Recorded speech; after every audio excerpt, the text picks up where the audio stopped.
Hi guys, in today's video I'm going to be showing you how I do a classic set from start to end. So the first thing you want to do is you want to put on the gel pads and then you place the tape just to hold down the gel pad. I like to use about 2, but sometimes I do need a 3rd one just to get that middle part. You never want to have any skin exposed because you never know if the glue, could possibly drop on the skin there, or if you could pinch it or for whatever reason. So just always make sure every part of the skin is completely covered. After I have my client close their eyes, I usually adjust the gel pad just to make sure it's not poking the inner corner or the outer corner. From here, I just like to go ahead and prime. I'm currently using the London Lash Primer in the white bottle. And then besides that, I use the lip applicators. I use the very precise ones. These are some that I get from Amazon. They're super worth it. They're good to get right in the lash line. I feel like with the other big lip ones, it's just kind of hard to really get in there. So that's what I'm doing now. After that, I make sure that I completely dry them. I go ahead, grab my spoolie, I grab my fan, and I just go ahead and fluff them back up just to make sure they're not wet, or else that could really affect your retention. Once that is complete, I go right ahead and start mapping. This is honestly the most important step in doing lash extensions and getting a very clean and nice look. So I'm going ahead, start mapping. I always start with shorter lengths in the inner corner. Personally, I would say you should definitely start with 8s and 9s, but right here I'm doing 10s just because my sister's lashes are super long. I also want to remind you that this is why she's not wearing a face mask, just because she is my sister. We do live together. We have been in quarantine together.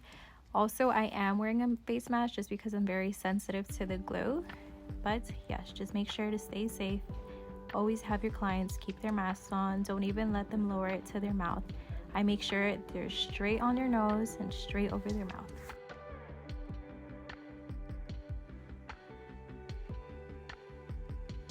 From here, I just start isolating.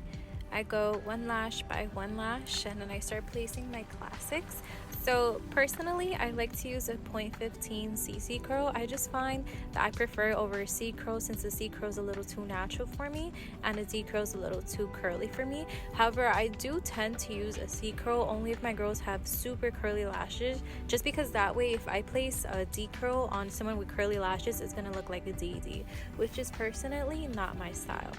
But yeah, from here, just isolate and lash away.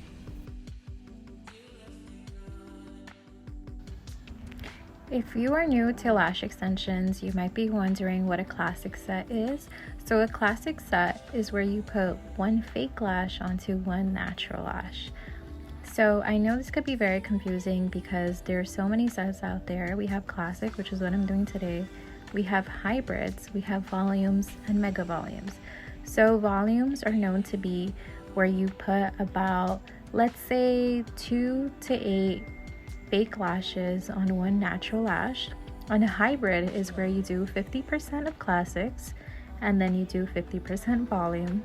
And then mega volume is really self-explanatory. You just go ahead and put as many lashes as you can on one natural lash while keeping its integrity, meaning that it's not too long, it's not too thick.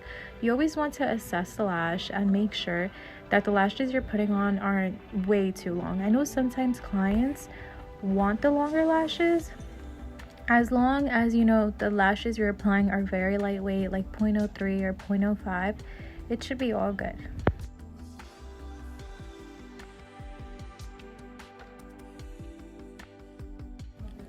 So because this is my first video, I just want to go over a little bit about myself. That way when you guys are watching these future videos, you know a little bit of who I am. So my name is Beatrice. I'm from New York City. I've been doing lash extensions since March 2019, a little bit before the pandemic happened here. So from there, I began to lash, I want to say around May, June, once I felt comfortable with what I was doing. Here in New York City, we're allowed to perform any services during the pandemic as long as you keep your face mask on. So my girls always have their face mask over their mouth and over their nose. Now here, I finished lashing all the lashes. I make sure they are dry I usually wait about 3 to 5 minutes, and then from there I like to seal them. I'm kind of switching between bonders right now, so I like to use the Climax bonder.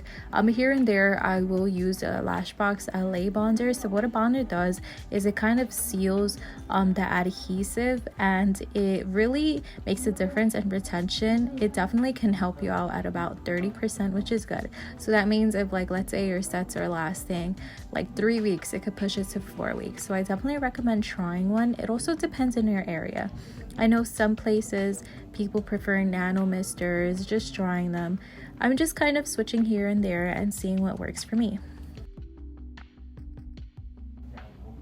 From here, after that, I'm just going ahead, drying them, taking out the gel pad, taking out the tape. These are personally my favorite steps. And then after that, you're going to be able to see the finished result. I hope you guys enjoyed this video. Please make sure to follow me on Instagram, like this video, share this video. Definitely leave feedback for what type of content you want next, what I could improve on. I know the angles here were a little weird, a little funny, but I will definitely be working on that. So thank you so much for watching. I will have all my information in the down bar below. You can follow me on Blossoming Lashes. Thank you.